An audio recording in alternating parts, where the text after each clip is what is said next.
ശനിയെപ്പോൽ കെടുപ്പതാരുമില്ലേ, ശനിയെപ്പോൽ കൊടുപ്പതാരുമില്ലേ എന്ന് പറയാറുണ്ട്. അതാണ് ആൾക്കാരുടെ പേടി. മരിക്കുമെന്ന് പറയണില്ല, പക്ഷെ മരണ ഭയം തട്ട്. വാഹനങ്ങൾ ഉപയോഗിക്കുന്നവരായാലും റിസ്ക് ആയിട്ടുള്ള ജോലികൾ ചെയ്യുന്നവർ, മരത്തിൽ കയറി പണിയെടുക്കുന്നവർ, ഫ്ലാറ്റിൻ്റെ മുകളിൽ കയറി പണിയെടുക്കുന്നവർ, അതിനൊരു റിസ്ക് ആയിട്ട് ജോലി ചെയ്യുന്ന ആൾക്കാരുണ്ടല്ലോ, അവർക്ക് വളരെ ശ്രദ്ധിക്കേണ്ട ഒരു സമയമാണ്. ഇതെല്ലാം നടക്കും, അറിഞ്ഞു വെച്ചിട്ട് പ്രത്യേകിച്ച് കാര്യമൊന്നുമില്ല.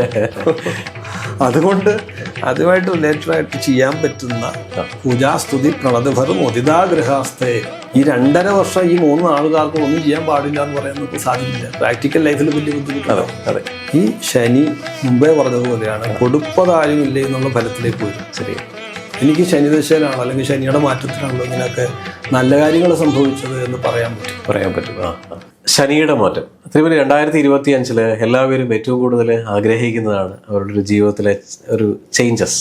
അപ്പോൾ പേടി കൊണ്ടും അല്ലെങ്കിൽ വിശ്വാസം കൊണ്ടും അല്ലെങ്കിൽ പ്രതീക്ഷ കൊണ്ടും നിൽക്കുന്ന ഒരു എന്താ പറയുക ഗ്രഹമാണ്, അല്ലെങ്കിൽ ഒരു ചേഞ്ചസ് ആണ് നമ്മൾ ഉദ്ദേശിക്കുന്നത് ശനിയുടെ മാറ്റം.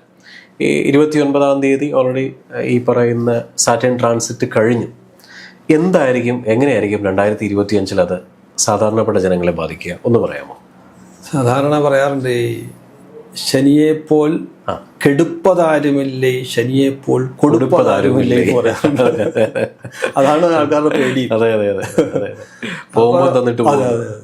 അപ്പൊ ഈ ശനിയുടെ മാറ്റം വരുന്നതിന് മുമ്പ് തന്നെ ആൾക്കാർക്ക് അതിന്റെ ഒരു ചില അനുഭവങ്ങൾ വന്നു തുടങ്ങും. അപ്പൊ ഈ മാറ്റം ഇപ്പൊ പൊതുവെ പറയുന്ന ഒരു തമാശ രൂപത്തിൽ പറയാറുണ്ട്. കാരണം ഈ മാറ്റം ശനിയുടെയും വ്യാഴവും മാറുമ്പോൾ പെട്ടെന്ന് ജ്യോതിഷാലയങ്ങളിലൊക്കെ തിരക്ക് കൂടുന്നത് ഇവിടുന്നാണ് ഈ അടി വരുന്നതെന്ന് അറിയാം. അപ്പൊ നമുക്കിത് മനസ്സിലാവും. സാധാരണ ഇതിനകത്ത് ഈ മാറ്റം വരുമ്പോൾ ഉണ്ടാവുന്ന ഒരു പ്രശ്നം എന്ന് പറഞ്ഞു കഴിഞ്ഞാൽ വിത്തക്ഷയം പ്രവാസം രോഗാഞ്ജനയന്തി മരണഭീതിമ്പാന്ന്. അതിൽ ഫിനാൻഷ്യൽ പ്രോബ്ലമാണ് ആദ്യം വരുന്നത്. ഈ ശനിയുടെ മാറ്റത്തിൽ ആദ്യം വന്നുപെടുന്ന ഒരു ബുദ്ധിമുട്ടെന്ന് പറഞ്ഞാൽ, നമ്മൾ വലിയ പ്ലാൻ ചെയ്തിരുന്നു, അല്ലെങ്കിൽ പുതിയൊരു പദ്ധതി തുടങ്ങാനിരുന്നു. ചിലരെന്താ വെച്ചാൽ പുതിയ പദ്ധതി തുടങ്ങുന്നതും ഈ സമയത്താവാം. അങ്ങനെയാണ് പറയുന്നുണ്ട്.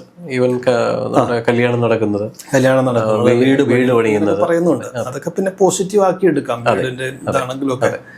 അതല്ലാതെ പുതിയൊരു ബിസിനസ് തുടങ്ങുക, ഇങ്ങനെയുള്ള ഇതുവരെ ചെയ്തുകൊണ്ടിരുന്ന പ്രവൃത്തി വിട്ട് പുതിയതിലേക്ക് മാറുക, വിത്തക്ഷയം പ്രവാസം.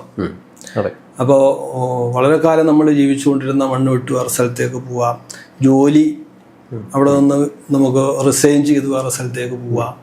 അതൊക്കെ ഈ സമയത്ത് അങ്ങോട്ട് തോന്നുകയാണ്. ഇത് കഴിഞ്ഞ് ഇത് രസം എന്താ വെച്ചാൽ, ഇത് കുറേ കഴിഞ്ഞതിന് പരിഹാരമൊക്കെ ചെയ്ത് കുറച്ച് വലിയ മണ്ടത്തരായി പോയത് പിന്നെ. അപ്പം ഈ മാറ്റം കഴിഞ്ഞ് നമ്മൾ പുതിയൊരു ഡിസിഷൻ എടുത്ത് പുതിയതിലേക്ക് എത്തുമ്പോഴും ഇത് തന്നെ അവസ്ഥ. അത് നമുക്കവിടെ ഒന്നും നിലയുറപ്പിക്കാൻ പറ്റുന്നില്ല. അപ്പോഴാണ് അത് പലപ്പോഴും നമ്മളൊരു ജ്യോതിഷിയെ സമീപിക്കുന്നതൊക്കെ എന്തുകൊണ്ടാണ് ഇങ്ങനെ വരുന്നതെന്ന്. അപ്പോൾ ഈ ഫിനാൻഷ്യൽ പ്രോബ്ലം ഒരു മുഖ്യ ഘടകമാവും. അതുപോലെ തന്നെ ഇപ്പം ഫലത്തിലിപ്പം ഈ മാറ്റം വന്നു കഴിഞ്ഞപ്പോൾ തന്നെ നമുക്ക് അനുഭവത്തിൽ വന്നു കഴിഞ്ഞു, പലരും സമീപിച്ചു തുടങ്ങി. അപ്പോൾ ദേശം വിട്ടു പോവുക, അതേപോലെ പലരും വിദേശത്തുള്ളവർ മടങ്ങി വരിക, ജോലി ഉപേക്ഷിച്ച്, ഇങ്ങനെയൊക്കെയുള്ള ഒരുപാട് സംഗതികൾ നടക്കുന്ന സമയം. അതേപോലെ അസുഖങ്ങൾ, രോഗാഞ്ജനയന്തി എന്നാ പറയുന്നത്, 2-ലധികം അസുഖങ്ങൾ വരിക. നമ്മളിപ്പം എന്തൊക്കെ ചെയ്തു കഴിഞ്ഞാലും നമുക്ക് ആരോഗ്യമില്ല, ശരീരം മുഖ്യമായിട്ട് ആരോഗ്യമില്ല എന്നുണ്ടെങ്കിൽ നമുക്ക് ഒരു പരിപാടി നടക്കില്ല. അത് നമുക്ക് അതിന് ബുദ്ധിമുട്ട് വരുന്നത് വരെ നമുക്ക് വലിയ പരിഗണന ഉണ്ടാവില്ല. അതാണ് എൻ്റെ ഒരു. പിന്നെ അതിന് മാക്സിമം നമ്മളോട് സഹകരിക്കും. ശരീരത്തിന്റെ ഒരു പ്രത്യേകത എന്ന് പറഞ്ഞാൽ എങ്ങനെയാ, മനസ്സുപോലെ അല്ല എന്ന് പറഞ്ഞാൽ ശരീരം, മനസ്സ് പിന്നെയും കള്ളം പറയും, ശരീരം ഒട്ടും കള്ളം പറയില്ല. ഇവിടെ നമുക്കൊരു മുള്ളു കൊണ്ട് കഴിഞ്ഞാൽ അപ്പം തന്നെ പഴുത്ത് കാണിക്കും. എന്തെങ്കിലും അസ്വസ്ഥത ഉണ്ടെങ്കിൽ അവിടെ ഒരു വേദന ഉണ്ട്, പെയിൻ വന്ന് കാണിക്കും. അപ്പൊ ശരീരം വളരെ റിയലാണ്, സത്യമുള്ളതാണ്. അപ്പൊ അത് നമുക്ക് കൃത്യമായിട്ടില്ലെങ്കിൽ അതുകൊണ്ട് രോഗാഞ്ജനയന്തി, അസുഖങ്ങൾ വരിക എന്നുള്ളതാണ്. പിന്നെ അത് 1-ലധികം അസുഖങ്ങൾ വരിക, മരണഭീതി, മരണഭയം. മരിക്കുമെന്ന് പറയണില്ല, പക്ഷെ മരണഭയം തട്ട്. വാഹനങ്ങൾ ഉപയോഗിക്കുന്നവരായാലും റിസ്ക് ആയിട്ടുള്ള ജോലികൾ ചെയ്യുന്നവർ, മരത്തിൽ കയറി പണിയെടുക്കുന്നവർ, ഫ്ലാറ്റിൻ്റെ മുകളിൽ കയറി പണിയെടുക്കുന്നവർ, അതിനൊരു റിസ്ക് ആയിട്ട് ജോലി ചെയ്യുന്ന ആൾക്കാരുണ്ടല്ലോ, അവർക്ക് വളരെ ശ്രദ്ധിക്കേണ്ട ഒരു സമയമാണ്. പക്ഷെ ഇതെല്ലാം സംഭവിക്കും എന്ന് പറഞ്ഞുകൊണ്ടിരുന്നു കഴിഞ്ഞാൽ പിന്നെ ശാസ്ത്രത്തിന് വലിയ പ്രാധാന്യം ഇല്ലാണ്ടായി. ഇതെല്ലാം നടക്കും. അങ്ങനെ അറിഞ്ഞു വെച്ചിട്ട് പ്രത്യേകിച്ച് കാര്യമൊന്നുമില്ല. അതുകൊണ്ട് അതുമായിട്ട് റിലേറ്റഡ് ആയിട്ട് ചെയ്യാൻ പറ്റുന്ന പൂജാസ്തുതി പ്രണതഭർ മുദിതാഗ്രഹാസ്തേ കുർവന്തി അനിഷ്ടഗതയോപി ജനസ്യ ലക്ഷ്മി എന്നാണ്. പൂജ ചെയ്യുക, ഇത് മുൻകൂട്ടി നമ്മൾ അറിഞ്ഞിട്ട് പൂജ ചെയ്യുക, സ്തുതി ചെയ്യുക, നമസ്കാരം ചെയ്യുക, അതിനുള്ള പരിഹാരങ്ങൾ ചെയ്തു പോയാൽ ഈ ദോഷങ്ങളുണ്ടാവില്ല എന്ന് മാത്രമല്ല, നേരെ വിപരീതമായിട്ട്, അതായത് അനുകൂലമായിട്ടുള്ള ഫലങ്ങൾ കൂടുതൽ കിട്ടുകയും ചെയ്യും. അപ്പോൾ ഇത് കൃത്യമായിട്ട് അറിഞ്ഞ് നമ്മൾ ഈ മാറ്റത്തെ സ്വീകരിക്കുക എന്നുള്ളതാണ് ചെയ്യാനുള്ളത്. ഇപ്പം ഞാൻ പറയാം, ഒരു രാശിയിൽ നിന്ന് വേറെ രാശിയിലേക്ക് കടന്നാൽ, ഇപ്പൊ കുംഭൻ രാശിയിലായിരുന്നല്ലോ, ഇപ്പൊ മീനൻ രാശിയിലേക്ക് പോയി. പൂരുട്ടാതി, കാലു, ഉത്രട്ടാതി, പൂരുട്ടാതി അവസാന 15 നാഴിക, അവസാന പാദവും, ഉത്രട്ടാതി, രേവതി. ഈ സമയത്ത് ജന്മാശനി സ്റ്റാർട്ട് ചെയ്യാൻ പോവാണ്. അവിടെ ഇനി 2.5 വർഷമാണ് അവിടെ നിൽക്കുന്നത്. ഈ 2.5 വർഷം ഈ 3 ആളുകാർക്ക് ഒന്നും ചെയ്യാൻ പാടില്ല എന്ന് പറയാൻ നമുക്ക് സാധിക്കില്ല. പ്രാക്ടിക്കൽ ലൈഫിൽ വലിയ ബുദ്ധിമുട്ടുണ്ടാവും. അവർക്ക് മുന്നോട്ട് പോയല്ലേ പറ്റൂ. ഇത് ഈ 2.5 വർഷം കഴിഞ്ഞതെങ്കിലും ഒരു പദ്ധതിയെക്കുറിച്ച് ചിന്തിച്ചാൽ മതിയെന്ന് നമുക്ക് നിർദ്ദേശം കൊടുക്കാൻ ചിലപ്പോൾ സാധിച്ചോളണമെന്നില്ല. അപ്പം അങ്ങനെയുള്ളവർക്ക് നമുക്ക് നിർദ്ദേശിക്കാവുന്നത് ഈ മാറ്റം അനുസരിച്ചിട്ട് ചെയ്യാവുന്ന അതിനുള്ള പരിഹാരങ്ങൾ മുൻകൂർ തയ്യാറാക്കി എടുത്തുകൊണ്ട് മുന്നോട്ട് പോവുകയാണെങ്കിൽ ഈ പറഞ്ഞ ദോഷങ്ങളെല്ലാം ഒഴിവായിട്ട് ഗുണവശത്തിലേക്ക് കടക്കാം. അങ്ങനെ നമുക്ക് ഇവിടെ ജ്യോതിശാസ്ത്രം, അതാണ് ഞാൻ പറഞ്ഞത്, ചില ശാസ്ത്രങ്ങൾ മനുഷ്യന്റെ ഉപകാരത്തിന് വേണ്ടി ഉണ്ടാക്കിയിട്ടുള്ളതാണ്. അതിനെ നമ്മൾ ഉപയോഗപ്പെടുത്തുക എന്നുള്ളതാണ് അവിടെ ചെയ്യേണ്ടത്. അത് അറിഞ്ഞ് ചെയ്തു കഴിഞ്ഞാൽ, അതുപോലെ തന്നെ പൊതുവെ മന്ദശാസ്ത്രാധികം മതം എന്ന് പറയും, അതായത് ശാസ്താക്ഷേത്രങ്ങളിൽ പ്രാർത്ഥനകൾ ചെയ്യുക, പിന്നെ ശബരിമലയുള്ള പ്രധാനപ്പെട്ട ക്ഷേത്രങ്ങൾ സന്ദർശിക്കാവുന്നവർക്ക് അത് സന്ദർശിക്കാം. പിന്നെ ഇപ്പം നമുക്കറിയാമല്ലോ, കേരളത്തിലെ ക്ഷേത്രങ്ങളിലും പലപ്പോഴും നവഗ്രഹങ്ങളുടെ പ്രതിഷ്ഠ വന്നിട്ടുണ്ട്.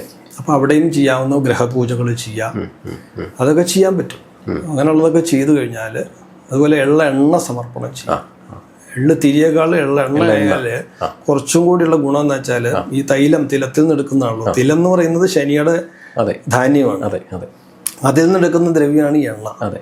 ഇത് നമ്മൾ നേരിട്ട് കൊടുക്കുകയാണെങ്കിൽ, കൊണ്ട് സമർപ്പിക്കുകയാണെങ്കിൽ, ഇത് അതിൻ്റെ ഉള്ളിൽ, അതായത് ദേവന്റെ ആ ഉള്ളിലത്തെ വിളക്കിനകത്ത് തന്നെ ഒഴിച്ച് കത്തിക്കാൻ പറ്റും. ശരിയാ. എള്ളെണ്ണ തന്നെ കൊണ്ട് കൊടുക്കണം എന്ന് മാത്രമേ. അത് കുറച്ചും കൂടി ഫലവത്തായിട്ട് കാണാറുണ്ട്. അപ്പം അങ്ങനെ നമ്മൾ അറിഞ്ഞ് അങ്ങനെ ആചരണം കൊണ്ടുപോവാണെങ്കിൽ ഈ ശനി മുമ്പേ പറഞ്ഞതുപോലെയാണ്, കൊടുപ്പതാരും ഇല്ലേ എന്നുള്ള ഫലത്തിലേക്ക് വരും. ശരിയാ. എനിക്ക് ശനിദശയിലാണോ അല്ലെങ്കിൽ ശനിയുടെ മാറ്റത്തിലാണല്ലോ ഇങ്ങനെയൊക്കെ നല്ല കാര്യങ്ങൾ സംഭവിച്ചത് എന്ന് പറയാൻ പറ്റും. അപ്പോൾ അത് നമ്മൾ അറിഞ്ഞ് ചെയ്യാന്ന് മാത്രമാണ് അതിനകത്ത് ചെയ്യാനുള്ളത്. ഈ ശനി ദശ ഉള്ള സമയങ്ങളിൽ നേരത്തെ മനസ്സിലാക്കുക, അതനുസരിച്ചിട്ടുള്ള ക്ഷേത്ര ദർശനവും നല്ല പൂജാ രീതികളും അനുഷ്ഠിക്കുക എന്നുള്ളതാണ്. പ്രത്യേകിച്ച് ശാസ്താക്ഷേത്രത്തിൽ ഇത് ഈ 2.5 വർഷമായതുകൊണ്ട് പലപ്പോഴും അങ്ങനെയുള്ള നിർദ്ദേശങ്ങളെ കൊടുക്കാറുള്ളൂ. ശരി. അതായത് വളരെ ലഘുവായിരിക്കണം, ലളിതമാണ്, പക്ഷെ റിസൾട്ട് ഉയരമാണ്. ശരി. അങ്ങനെയുള്ള, കാരണം ഇത് ജന്മനക്ഷത്ര ദിവസം ചെയ്യുന്നതിനാണ് റിസൾട്ട് കൂടുതലായിരിക്കും. ജന്മനക്ഷത്ര ദിവസം പൊതുവെ ആൾക്കാർ ശനിയാഴ്ച കൺസെപ്റ്റുണ്ട്, ശനിയുടെ ദിവസം എന്നുള്ളത്. പക്ഷെ അതിന് ഇന്ന് ശനിയാഴ്ച നമ്മൾ ചെയ്തു എന്ന് വിചാരിക്കും, നാളെ നമ്മുടെ ജന്മനക്ഷത്രമാണെങ്കിൽ നാളെയും കൂടി ചെയ്യുക. അതിനൊരു പ്രത്യേക ഫലമായി ജന്മനക്ഷത്രത്തിൽ ചെയ്യുന്നതിന്.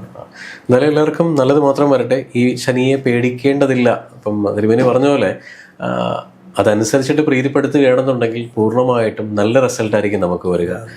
അതിലുപരി ഭയപ്പെടുത്തുന്ന ജ്യോതിഷന്മാർ ഉണ്ടെന്നുണ്ടെങ്കിൽ കഴിവതും മനസ്സിലാക്കി മുന്നോട്ട് പോവുക. നന്ദി, നമസ്കാരം.